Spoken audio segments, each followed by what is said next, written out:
The marble floors of Westfield Academy gleamed under the winter sunlight, their polished surface throwing back the reflections of chandeliers and gilded wall sconces. William Anderson's footsteps echoed sharply as he made his way down the corridor, each stride measured, each step betraying the weight of a man who carried both unimaginable wealth and a grief that had hollowed him out. He had walked these halls countless times before, always with purpose, always with control. Yet today, a sound stopped him cold. It was laughter, not the light, polite chuckles of teachers greeting donors, not the shrill noise of children at recess echoing faintly from the courtyard. This was deep, unrestrained laughter, bubbling up from somewhere close. William's heart faltered as he realized where it was coming from. His hand brushed the wall for steadiness as he moved toward the source. For 14 months, his home had been silent of such a sound, the silence broken only by the hum of medical equipment, the clipped voices of therapists, the gentle but pitying tones of nurses. His triplets Aiden, Ethan, and Noah had not laughed since the night a drunk driver tore through their world, stealing their mother and their ability to run, to climb, to chase each other down the lawn. And yet, here it was, a sound he thought he might never hear again. He pushed the door open, every nerve taut, as if bracing for the possibility that it was some cruel trick of memory. The sight before him shattered his defenses. His 3 boys, seated in their custom wheelchairs, were arranged in a circle. In the middle spun a little girl, her uniform the sizes too big, her brown hair flying wild as she twirled. She held a strip of bright ribbon in each hand, the colors streaking through the air like paint. Across a canvas, with exaggerated grace, she dropped into a playful bow, then rushed to Noah's chair, taking his small hands and lifting them as though he were her partner in a ballroom. Noah's face, usually pale and guarded, was wide with delight. His laugh burst out again, uncontrollable, genuine. William's chest tightened painfully. His gaze swept to Ethan, who was clapping his hands, awkward but eager, and to Aiden, who leaned forward, his eyes shining with mischief William had thought buried forever. They were alive in a way he hadn't seen since the accident. Alive because of her.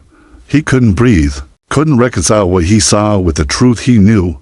Billions of dollars had bought the best doctors, the finest therapists, the most advanced technology, and none of it had reached his sons the way this penniless child had. With nothing but ribbons and laughter. At the door, the principal appeared, startled to see him. William barely heard the words spoken, something about a scholarship student, Emma Hayes.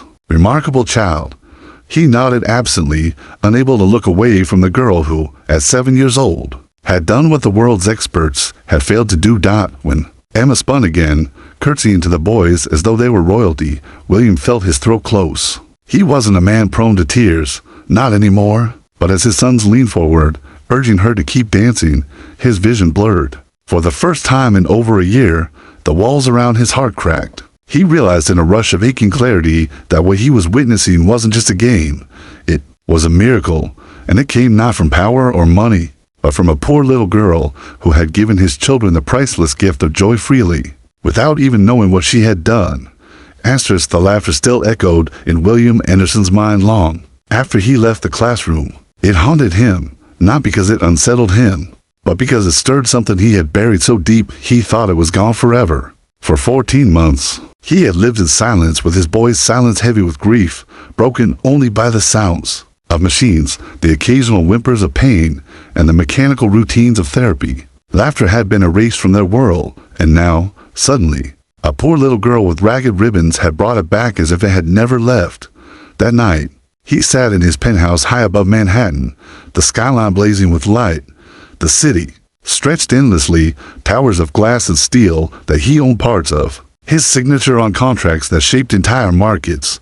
Yet none of that mattered. He kept replaying the image of Noah's face, crumpling into laughter as Emma twirled before him. William pressed his palms to his eyes. His fortune had built skyscrapers, funded global ventures, and placed him on the covers of magazines. But it had not been able to draw a smile from his sons. Robert, he called, his voice hoarse. His assistant appeared almost instantly, tablet in hand. Find out everything you can about Emma Hayes, her mother, her background, everything, tonight. By morning, the report was waiting for him. William scrolled through it, his jaw tightening with every line.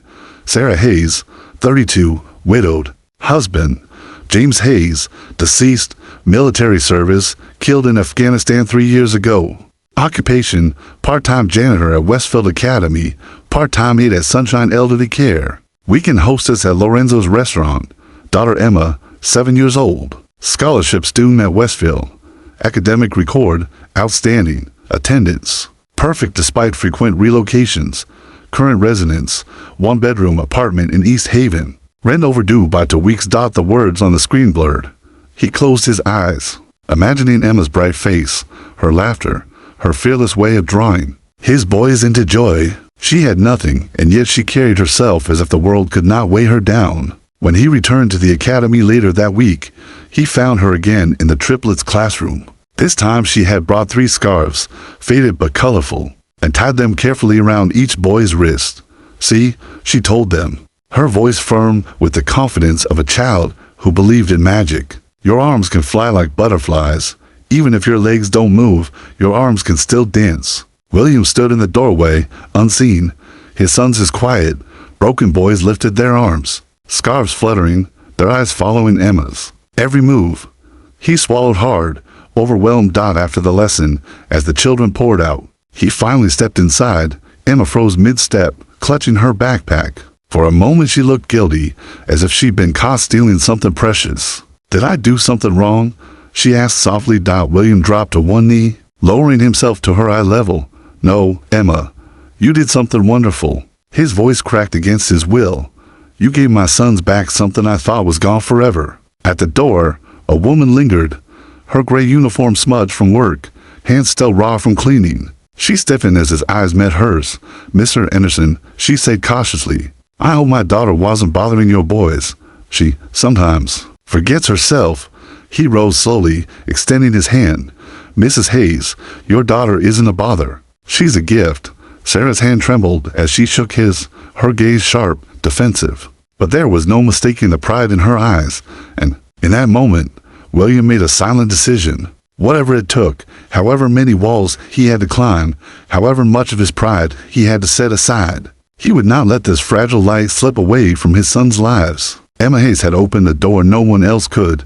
He had to step through it, even if it changed everything. The following morning, William Anderson found himself awake before dawn, staring at the ceiling of his penthouse bedroom as the city still slept beneath him. He had spent most of his life controlling outcomes, bending circumstances to his will with contracts, money, and sheer determination. But no amount of influence had ever brought laughter back into his boys' lives until a little girl with second-hand shoes and torn ribbons had walked into their world. The thought unnerved him because it meant he wasn't in control anymore. It meant something larger was at work, something he couldn't quite name. By the time the sun began to rise, William was already in his office, calling Robert in.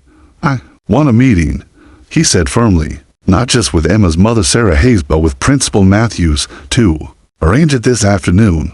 Quietly, his voice dropped lower. And make sure Mrs. Hayes understands this isn't optional. Robert hesitated. Sir, with respect, forcing her hand may not be wise. She's proud. Refused help before. William narrowed his eyes. Proud. That word stirred something in him, because it reminded him of Caroline, his late wife, who had never been impressed by his fortune, who had always told him there were things money couldn't touch. He closed his eyes briefly, shaking off the ache that came with her memory. Then we don't frame it as help, he said at last. Frame it as an opportunity. When Sarah arrived at Principal Matthews's office that afternoon, William immediately noticed the way she carried herself. Her gray uniform was freshly laundered. Though the cuffs were frayed, her hands were red and cracked from cleaning solutions. But she held her shoulders straight, chin lifted, eyes clear. She wasn't cowed by his tailored suit, by the mahogany furniture, or by the subtle signs of power that filled the room. She was steady, like someone who had lived along with struggle to be easily shaken. Mrs. Hayes, he began, standing. As she entered, thank you for coming. I wasn't sure I had much of a choice, she replied coolly. Her voice edged with suspicion. William respected the honesty. You always have a choice, he said, gesturing for her to sit, and that's why we're here. He laid out his proposal with careful precision. Dance lessons for Emma, private instruction from the best teachers in the city, proper attire, opportunities to develop her gift.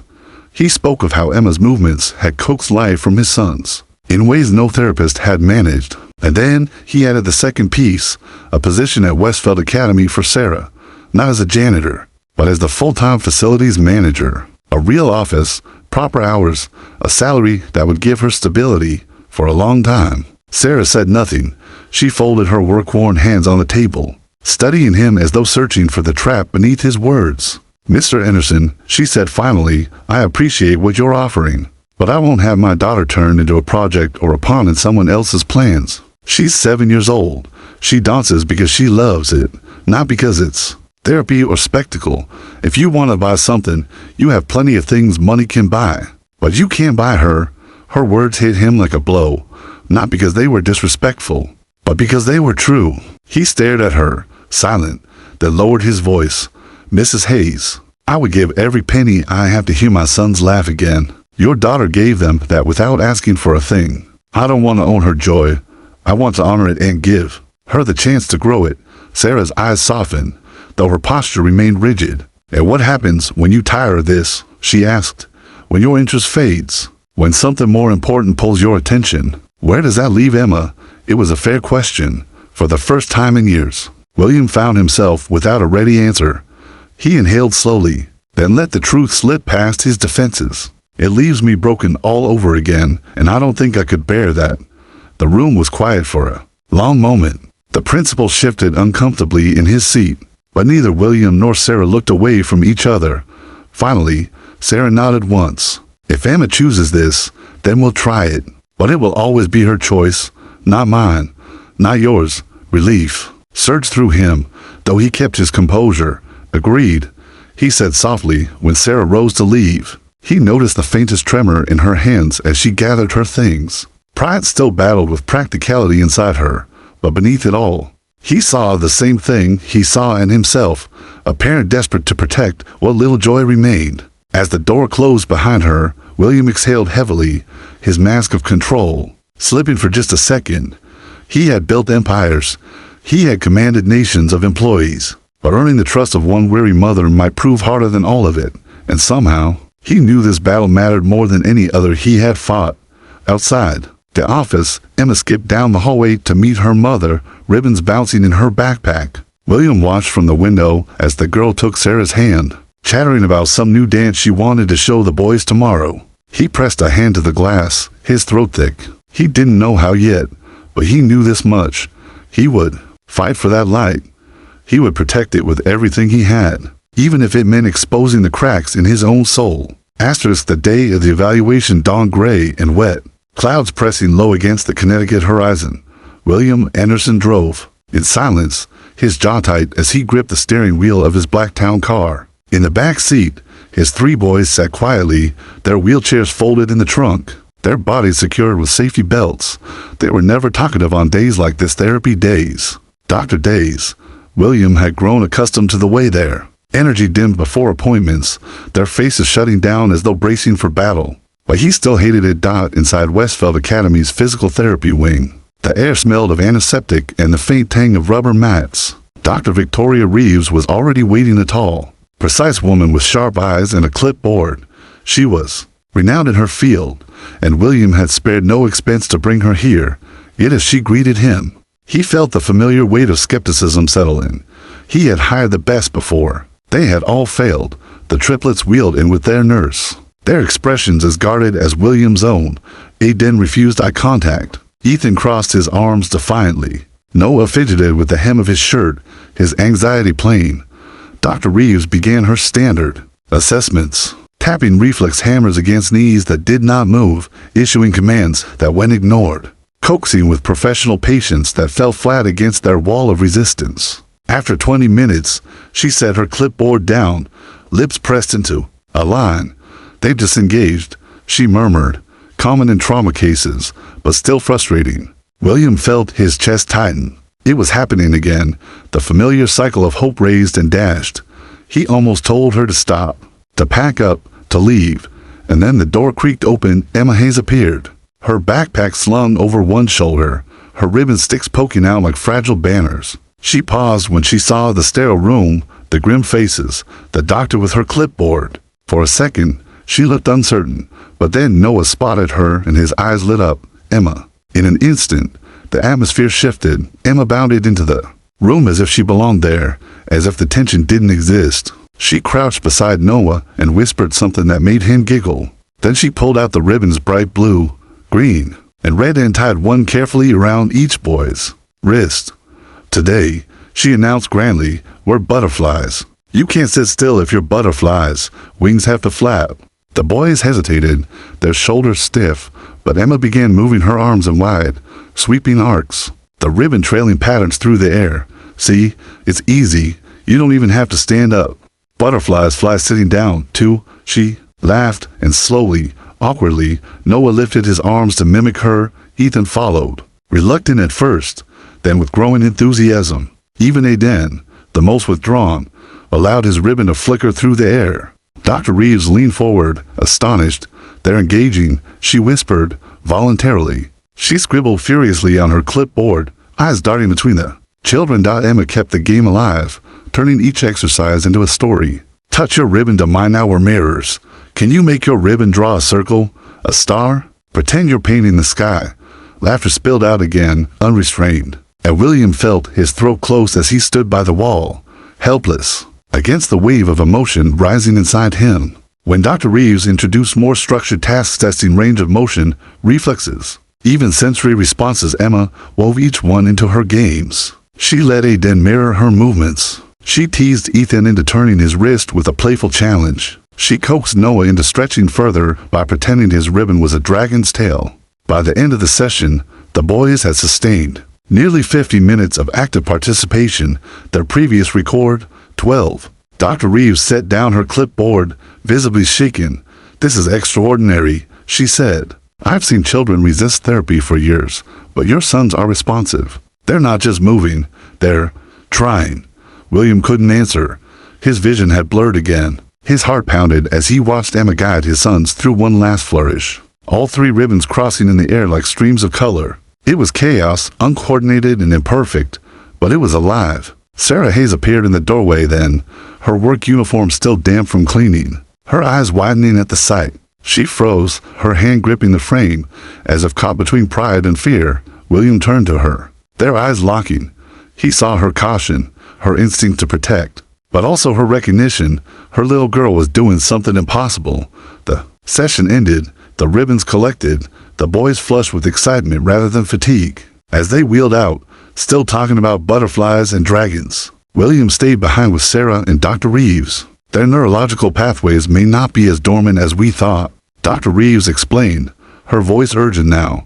"There is possibility here, real possibility, but I'll need Emma to continue with them under observation." Sarah bristled. "She's 7 years old, not a therapist." Dr. Reeves nodded. "I understand, but whatever she's doing, it's working.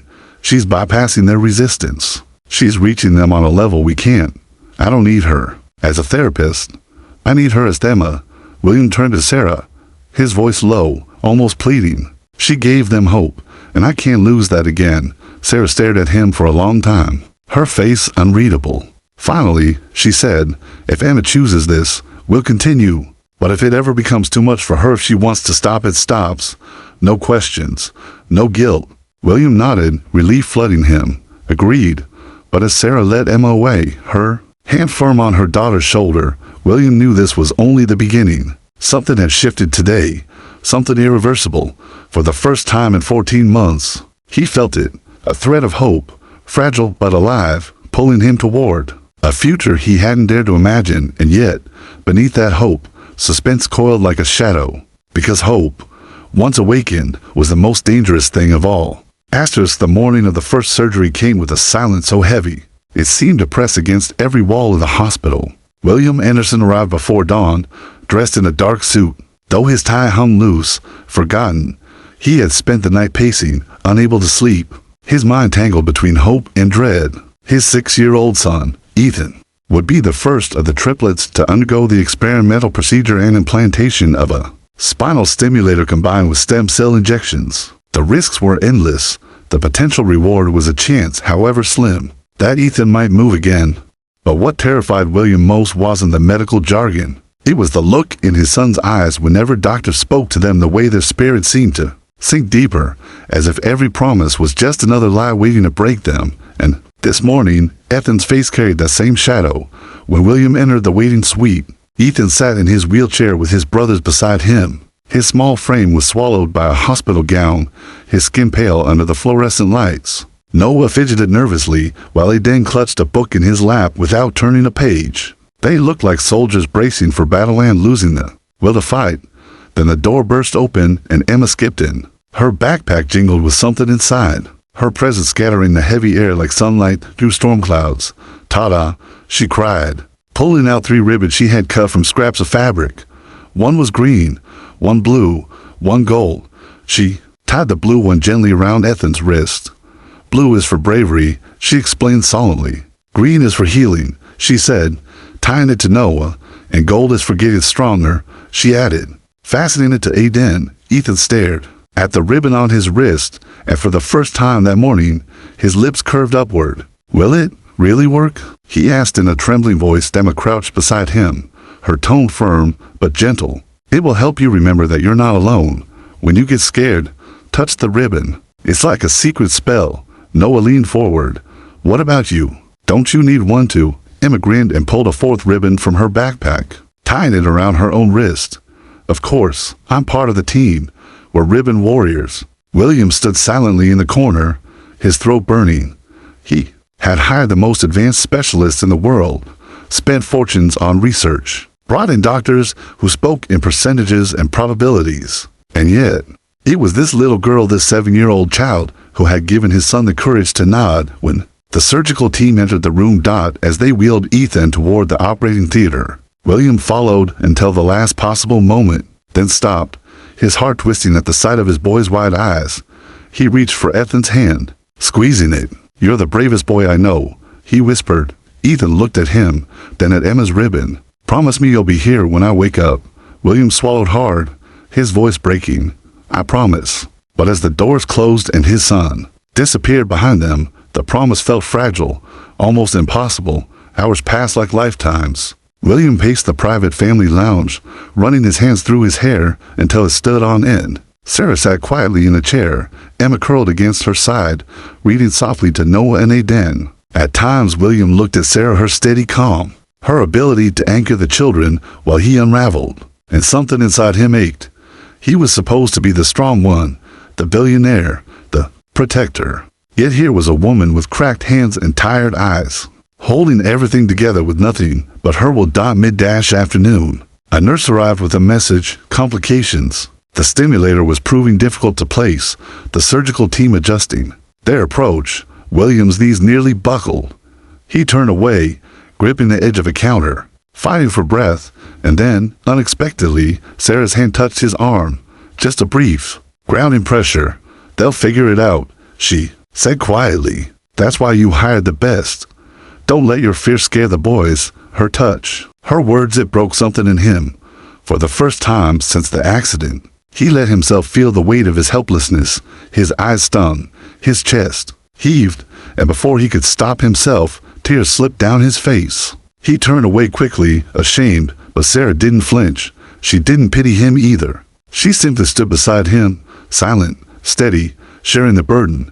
When Dr. Reeves finally appeared, hours later, the entire room held its breath. The procedure was successful, she announced. Relief hit William so hard he had to sit down. She explained the detailed stimulator placement, stem cell injection, optimal positioning, but he barely heard anything beyond the first sentence. Ethan was alive. Ethan had made it through. When they were finally allowed a brief visit, Ethan lay pale and small in the ICU bed, machines humming around him. William's legs trembled as he approached. But before he could speak, Emma slipped the blue ribbon under Ethan's hand. "See," she whispered. "The spell worked." Ethan stirred, his lips parting. "You stayed," he murmured. Emma smiled. "Told you, ribbon warriors never leave their team." William broke down again, silently this time, gripping the rail of the bed as if it were the only thing keeping him upright. For 14 months, he had lived in despair. And here, in the smallest hand, tied with a scrap of blue fabric, he found something he had thought lost forever: hope. But even as relief swept through him, suspense lingered like a shadow. This was only the beginning. 2 more surgeries awaited, and nothing was guaranteed. The stakes had never been higher, and William knew in his bones that whatever lay ahead would change all of their lives forever. After his snow dusted the lawns of the Anderson estate like powdered glass, sparkling under the faint glow of lanterns that lined the drive. It was Thanksgiving, but for William Anderson, the day felt nothing like the holidays he remembered for years. Caroline had orchestrated family traditions, turkey dinners, messy crafts with the boys, laughter echoing through hallways now silent. Since her death, Thanksgiving had been a day to endure, not celebrate. Yet this year was different. This year, 3 wheelchairs rolled into the dining room alongside a small girl with ribbons tied proudly around her wrists, and the silence that had haunted the house fractured. Emma's pumpkin cookies sat on the table beside dishes prepared by professional chefs. Their shapes were uneven, some overbaked, others soft in the middle. But when William lifted one to his lips, it tasted like home sweet, imperfect, real. His sons devoured them, smearing orange crumbs across their plates, while Emma beamed, cheeks flushed with pride. "Before we eat," William said, clearing his throat, "I'd like to keep an Anderson tradition alive. We each say what we're thankful for."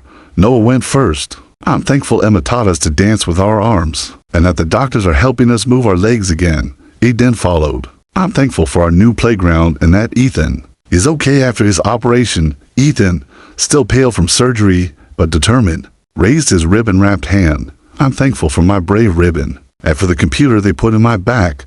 The table fell silent for a beat, then laughter spilled. Over-relieved, genuine Dot, when Emma's turn came, she didn't hesitate. "I'm thankful the boys are my friends, and that Mom smiles more now, and that Mr. Anderson makes really good hot chocolate." Sarah, caught off guard, flushed at her daughter's words. She glanced across the table at William, who was already watching her, his expression unreadable. Sarah's own voice was steadier than she expected. "I'm thankful for new beginnings, for Emma's generous heart, and for unexpected friendships." William finished the circle, his voice husky. "I'm thankful for my son's courage, for Emma's spirit, which brought music back into this house, and for Sarah's wisdom, which reminds me what matters most." The children clapped at his words, but Sarah lowered her gaze, her heart unsteady. She had told herself again and again not to let this become anything more than gratitude, not to let it tangle her life with William Anderson's impossible world. But when she looked at him sitting at the head of the table, his sons alive with joy, his eyes damp with honesty, something in her chest cracked. Later, when the children gathered in the den to watch a movie, William asked Sarah to step into his office. She followed cautiously, wary of what a billionaire might consider casual conversation. But when he spoke, his voice was softer than she expected. "I've been working on something," he said, handing her a set of architectural renderings. The drawing showed a state-of-the-art studio with mirrored walls, wide doors, ramps, and adjustable bars. "The Caroline Anderson Adaptive Dance Center," he explained quietly, "in memory of their mother, for children like my boys and like Emma who deserve joy in movement, no matter what their bodies can or can't do." Asterisk Sarah's throat tightened. The thought, the care in naming it after his late wife, the way Emma's ribbon dances had sparked the vision, it was overwhelming. "She'd be proud," she whispered, surprising herself. William nodded, his composure flickering. "She loved to dance with them. I can almost see her here now, in these plans. And Emma, she reminded me it's possible again." Then he slid a second envelope across the desk. Inside was official documentation, the Emma Hayes Scholarship Fund, 6th Annual, awards for children from disadvantaged backgrounds, Emma as the first recipient, administered independently, his name absent. Sarah's chest swelled with conflicting emotions. Gratitude, fear, dignity. She traced the words on the page, her hand trembling. "You kept your promise," she murmured. "I had to," he said simply. "She deserves it." Before Sarah could respond, the sound of laughter filtered in from the den, Emma's voice rising above the boys. William's eyes softened at the sound, his billionaire armor slipping away. "I thought money could fix everything," he admitted. "But Emma fixed something no one else could, and so did you." Sarah's heart raced, heat flooding her face. She looked away quickly, forcing her voice steady. "I'm just doing what any mother would do." "No," William said quietly, stepping closer. "You're doing more." The tension between them, stretched thin, charged with something unspoken, something neither of them dared name. Sarah's instinct screamed at her to pull back, to protect herself from the world he lived in, the world she would never belong to. But before she could retreat, Emma burst through the door, ribbons streaming behind her. "Come on. The boys want to show us a new arm dance." The moment shattered, reality reasserting itself. William chuckled, running a hand through his hair. Sarah exhaled in relief, yet a part of her felt the loss. That night, after Emma had fallen asleep in the guest cottage, Sarah stood at the window, watching snowflakes drift across the grounds. The estate glowed softly, warm light spilling from the windows of a house that had once been silent with grief. Now, laughter filled it again because of her daughter. Behind her, Emma stirred in her sleep, whispering, "Don't worry, Daddy. We're still dancing." Sarah's chest tightened at the words. At the ache of a child missing someone she barely remembered, she brushed a tear away quickly, whispering back, "Yes, baby, we're still dancing." What she didn't know was that across the property, William Anderson stood at his own window, watching the same snowfall, whispering a promise into the night. "Whatever it takes, I'll keep them laughing, I'll keep her dancing." And in that silent vow, suspense hung heavy, because he knew what came next: the second surgery, the hardest one yet, and this time, even Emma's ribbons might not be enough. Asterisk, the winter showcase at Westfield Academy had been planned for months, but no one, not the staff, not the parents, not even the students, could have guessed how much weight this single evening would carry. Snowflakes drifted down outside the tall glass windows, glittering under the floodlights of the school courtyard. Inside, the auditorium buzzed with anticipation. Students in pressed uniforms and glittering costumes waited backstage, teachers ushered guests into velvet seats, and parents murmured in excitement. In the front row, 3 wheelchairs stood side by side. Eden, Ethan, and Noah sat with wide eyes, their hair neatly combed, ties straightened, their expressions a mixture of pride and nerves. This was their first public outing since the accident. William Anderson sat just behind them, his chest heavy with a blend of joy and dread. He couldn't stop replaying the past weeks, the endless therapies, the cautious optimism of Dr. Reeves, the moments when his son's legs had twitched in ways no one thought possible. And through it all, Emma had been there, ribbons flashing, laughter rising, her spirit binding his broken family together. Backstage, Emma adjusted the ribbons tied to her wrists. Miss Sophia, her dance instructor, leaned down and whispered, "Remember, it's not about perfect steps. It's about heart. You have that more than anyone." Emma nodded, though her stomach fluttered. She wasn't nervous for herself. She was nervous for the boys. They were counting on her tonight, not just to perform, but to carry their hope with her onto the stage. When the curtain lifted and her name was announced, the audience saw not a polished ballerina, but a 7-year-old girl in a simple costume, her hair tied with a ribbon that shimmered in the spotlight. She stood alone for a moment, dwarfed by the stage, until she raised her arms. The music began softly, strings like a heartbeat. Then Emma moved, twirling, stretching, letting the ribbons paint arcs of color in the air. The triplets leaned forward instantly, their eyes glued to her. Aiden's hand twitched on his lap tray, Ethan gripped his ribbon bracelet, and Noah's lips parted in awe. They weren't just watching, they were remembering the butterflies, the dragons, the mirrored movements she had taught them. Halfway through the performance, Emma surprised everyone. She stopped, turned toward the front row, and held out her hand. "Come dance with me," she called. The audience gasped. Teachers shifted nervously, unsure of what was happening. But William understood. He rose from his seat, heart pounding, and wheeled his sons forward with the help of the nurse. The boys hesitated, uncertain under so many eyes, but Emma knelt beside them, whispering, "Remember, arms can dance, heads can dance, even eyes can dance. Show them." And they did, slowly at first, their movements stiff, but then more fluid as Emma guided them. Aiden lifted his ribbon hand and touched it to Emma's. Ethan twirled his wrist, ribbon spinning like a comet. Noah tilted his head in time with the music, his smile radiant. The audience was silent, breathless. Then, as the boys moved in unison with Emma, laughter bubbled from them, real, unrestrained laughter. It rang through the hall, filling every corner, carrying more power than the music itself. William couldn't hold back. He stood at the edge of the stage, tears streaming down his face. For 14 months, he had hidden his grief behind walls of steel and wealth. But tonight, in front of strangers, he broke. He wept openly, his shoulders shaking. The proud billionaire undone by the sight of his sons dancing again because of a little girl. who had nothing but gave everything.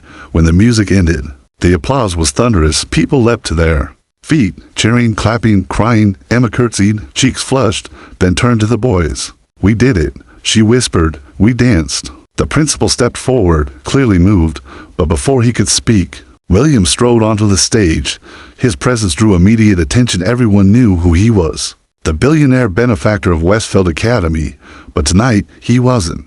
The tycoon. He was just a father, raw and vulnerable. He took the microphone, his voice thick. "My sons haven't laughed like this since the night their mother died. For months, I tried everything money could buy, doctors, machines, specialists, and nothing worked. But then Emma Hayes danced into their lives, and with nothing but ribbons and heart. She gave them back their joy." The audience grew still, every eye fixed on him. Sarah Hayes, standing in the wings, gripped her hands together, torn between pride and fear at being thrust into his world so publicly. William continued, his voice stronger now. "Tonight, I want to announce something, not as a businessman, but as a father, in honor of what Emma has done, not just for my boys, but for every child who feels forgotten. I am establishing the Emma Hayes Scholarship Fund. It will provide opportunities for children like her, children whose talent and spirit deserve the chance to shine." Gasps rippled through the crowd. Emma's eyes went wide, her mouth dropping open. Sarah covered her lips with her hand, her knees weak. "And that's not all," William added, his gaze locking on Sarah now. "The Caroline Anderson Adaptive Dance Center will open next year, a place where children of all abilities can move, create, and belong, because every child deserves to dance." The audience erupted into applause again, louder than before, many on their feet. Reporters scribbled furiously, teachers wept, parents embraced. But for William, there was only the sight of Emma hugging his sons, their ribbons tangled together. In a knot of colors, their laughter still echoing. Backstage, Sarah approached slowly, her face pale with shock. "Mr. Anderson, you didn't tell me." William turned, his expression open, stripped of pretense. "I didn't plan it. I just knew I couldn't let this moment pass.